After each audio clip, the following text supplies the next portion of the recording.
AP ఉప ముఖ్యమంత్రి పవన్ కళ్యాణ్ తన సొంత నియోజకవర్గంలో ఈరోజు అయితే పర్యటన అయితే కొనసాగుతుంది. పర్యటనలో భాగంగా గతంలో ఏదైతే పవన్ కళ్యాణ్ తన దారి పొడుగునా వస్తున్న నేపథ్యంలోనే ఇరవాడ వెళ్ళేటువంటి మార్గం ఏదైతే ఉందో మార్గంలో రోడ్డు పక్కన ఒక చిరుపాటి వ్యాపారం ఎవరైతేనో కొట్టు పెట్టేందుకు తన ఆర్థిక సాయం కూడా చేసినటువంటి పరిస్థితి ఉంది. అతనైతే ప్రస్తుతం ఏపీ ఉప ముఖ్యమంత్రి గతంలో హామీ ఇచ్చారు. ఇక్కడ చిన్నపాటి ఏదైతే ఇక్కడ వ్యాపారం చేసుకునేందుకు ఒక కొట్టును కూడా ఏర్పాటు చేయాలని కూడా గతంలో కూడా అతనైతే కోరడం జరిగింది. ప్రస్తుతం ఏపీ ఉప ముఖ్యమంత్రి పవన్ కళ్యాణ్ స్వయంగా రావడం ఇక్కడ తన ఏదైతే గోవిందరాజ్ అనే ఒక చిరు వ్యాపారికి సంబంధించినటువంటి ఒక కొట్టు సముదాయాన్ని కూడా ప్రారంభించినటువంటి పరిస్థితి చూడొచ్చు. ఇప్పుడు ఒక కొత్త షాపును కూడా ఇక్కడ నిర్మాణం చేపారు. షెడ్ను ఇక్కడ ఏదైతే ఈ కాలువ రోడ్డు పక్కన ఒక షెడ్ ఏర్పాటు చేసి ఏదైతే జనజీవన్ ఆధార్ అంటూ ఉప ముఖ్యమంత్రి వర్యులు పవన్ కళ్యాణ్ గారి స్ఫూర్తితో ఎవరైతే ఉన్నారో అలాగే P4 భాగంలో కదా ఇక్కడ ఆయనకైతే ఆర్థికంగా ఇక్కడంతా కూడా ఇక్కడ ఏర్పాటు చేసినటువంటి పరిస్థితి ఉంది. షాపు యజమాని ఉన్నారు, మాట్లాడే ప్రయత్నం చేద్దాం. చెప్పండి, మీరు పవన్ కళ్యాణ్ గారు గతంలో ఇలా రోడ్డుని వస్తూ ఆగి మీరు అప్పుడు ఏం అడగడం జరిగింది ఆయన్ని? ఆయన ఏమడిగితే అదే వెంటనే చేయించాను. మేడం గారితో చెప్పడం, డాక్టర్ దివ్య రాజా గారితో చెప్పడం, ఆ మేడం చేయించడం. నేను ఇంకా చెప్పండి, నా మాటలు రావట్లేదు సార్. ఆ సార్ చూస్తే మేడం చేయించడం దేవుడండి, ఆయన మా దేవత అండి. ఇప్పుడు పవన్ కళ్యాణ్ గారు అప్పుడు ఆ రోజు నువ్వు ఏమన్నా అంటే కనపడిన వెంటనే ఆయన ఆగుతారు అనుకున్నావు? అసలు ఆ రోజు ఆయన రావడం నేను కూడా బాగా దగ్గర ఉన్నాను అప్పుడు ఆ రోజు. ఆగడం అనుకున్నానండి. నన్ను చూసి కర్ర చూసి అన్న కారు దిగి నా ఎదురుకుండా నడిచొచ్చాడు. నేనే నడిచేయలేండి ఎదురుకుంటే. నువ్వు రాకు, నేను వస్తాను నీ దగ్గరికి అన్నాడండి సార్. నేనే ఆగమంటే నేను జనాలు చూసేస్తే నా దగ్గరికి వెళ్ళి సార్ మళ్ళీ చెయ్యి పెట్టుకుని జనాలు వచ్చేస్తుంటే నా చెయ్యి మళ్ళీ ఇంకొకరికి అప్పి నేను మళ్ళీ వస్తాను ఇక్కడికి అన్నారు సార్. అలాగే మాట తప్పకుండా ఇక్కడికి వచ్చారు సార్. ఏం కావాలని కోరా నువ్వు? అంటే నువ్వు ఆ రోజు ఇల్లు గురించి కొట్టు గురించి అడిగాను, బతకనాకి వ్యాపారం గురించి అడిగాను సార్. ఇంటి బిల్లు ఇప్పించాను సార్ అని చేయించానని చెప్పి పంపించారు సార్ అని. తర్వాత మేడం గారు చెప్పారు, మేడం గారు చేయించారు. డాక్టర్ దివ్యరాజు గారు ఆయన చేయించారు. ఎంతమంది పిల్లలు మీకు? ఇద్దరు అమ్మాయిలండి. దీని మీద ఆధారపడి దీని మీద ఆధారం ఏం లేదండి. ఇల్లు ఇంటి సొంత ఇల్లు కూడా లేదు సార్. చిన్న కొట్టు పాకుండేది ఇంతవరకు. మేడం గారు చేయించారు. ఆ సార్ చెప్పడంతో మేడం గారు చేయించారు.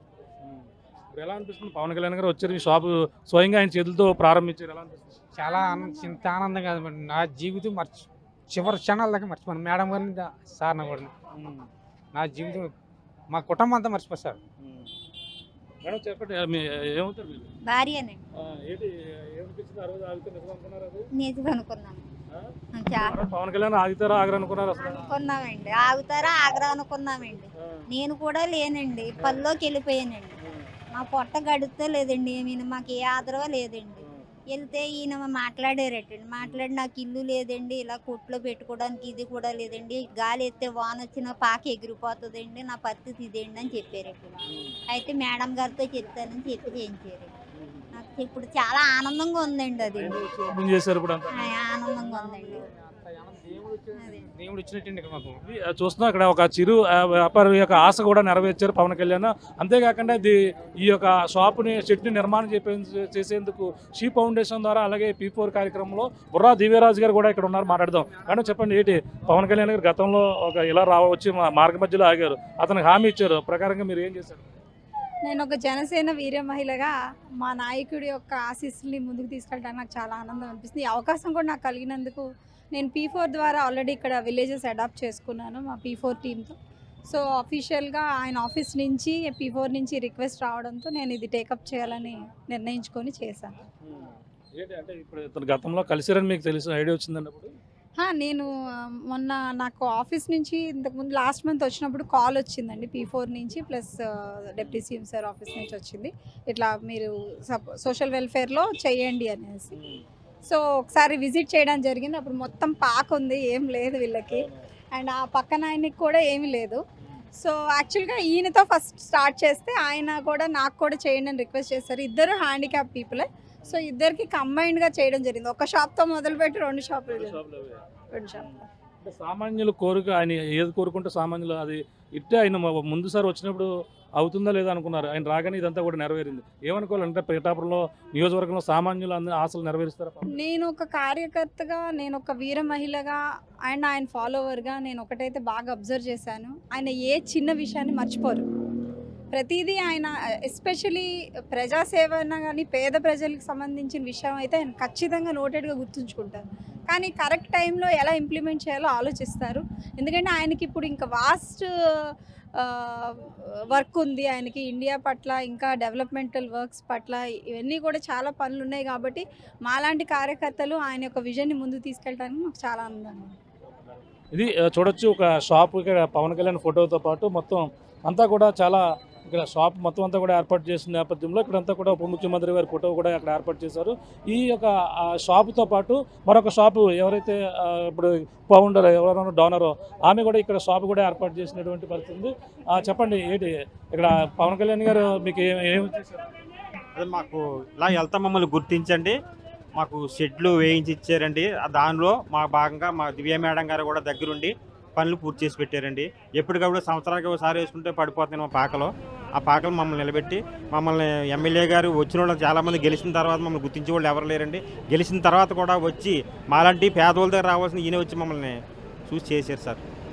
ఏ వ్యాపారం చేస్తుంటారు మీరు? పొత్తుల వ్యాపారం సార్, జొన్న పొత్తుల వ్యాపారం అంతే అండి. ఆయన వచ్చారు, స్వయంగా మాట్లాడారా మీతో? మాట్లాడేసి బాగా వచ్చారు సార్, వచ్చారు. పరిస్థితి ప్రస్తుతం ఇక్కడ ఉన్నటువంటి ఇక్కడ పొత్తులు అమ్ముకున్నటువంటి మొక్కజొన్న పొత్తులు అమ్ముతున్నారు. అక్కడ సంబంధించినటువంటి వ్యాపారాలకు సంబంధించిన చిన్న షెడ్, 2 షెడ్లు మాత్రం ఏర్పాటు చేశారు. 2 అంటే 3 షెడ్లు, ముగ్గురు ఉండి వ్యాపారం చేసుకునే విధంగా కూడా అనుకూలంగా ఉన్నటువంటి షెడ్ ఎవరైతే ఉన్నారో బొర్రా దివ్యరాజు గారు ఆమె ఆధ్వర్యంలో అంతా కూడా ఏర్పాటు చేసినటువంటి పరిస్థితి ప్రధానంగా ఉంది. గతంలో ఏదైతే మాట ఇచ్చారో ఆ మాట ప్రకారం కూడా ఒకటి కూడా పవన్ కళ్యాణ్ అయితే నెరవేర్చుకుంటూ వెళ్తున్నారు. అందులో భాగంగా గతంలో ఇటుగా రోడ్డును వెళ్ళిపోతూ ఆయన ఆగి అక్కడ ఉన్నటువంటి ఇక్కడ ఆయన హ్యాండిక్యాప్గా ఉన్నారు. అతను కర్రతో చిన్నపాటి కర్ర సాయంతో ఇతను నడుచుకుంటూ వస్తున్న నేపథ్యంలో ఒకసారిగా పవన్ కళ్యాణ్ ఆయన స్వయంగా కారు ఆపి ఆయనతో మాట్లాడి ఏం కావాలని అడిగిన నేపథ్యంలో ఇక్కడ షాపు ఉందని కూడా చెప్పుకొచ్చారు. ఇప్పుడు మళ్ళీ ఆయన వచ్చిన నేపథ్యంలో ఆయన చేతుల మీదుగా స్వయంగా ఇక్కడ షాపును కూడా వ్యాపారం చేసి ఒక షెడ్ నిర్మాణం చేపట్టి ఆయన చేతుల మీదుగా స్వయంగా ఇక్కడ ప్రారంభించిన నేపథ్యంలో ఒక చిరు వ్యాపారి ఆశ కూడా పవన్ కళ్యాణ్ నెరవేర్చిన నేపథ్యంలో ఆ కుటుంబ సభ్యులు ఆనందం వ్యక్తం చేస్తున్నటువంటి పరిస్థితి ప్రధానంగా ఉందని చెప్పాలి. ఇది కూడా తాజాపల్లి కెమెరాతో ప్రకాశ్, RTV, పిఠాపురం నుంచి. చరిత్ర సృష్టించినోడు ఇప్పుడు ఆ చరిత్రని తిరగరాయబోతున్నాడు. అబద్ధాల గోడల్ని బద్దలు కొట్టి నిజాలను రాగా మీ ముందుంచబోతున్నాడు. నిజమైన వార్తల కోసం వెంటనే డౌన్లోడ్ చేసుకోండి రా యాప్ని.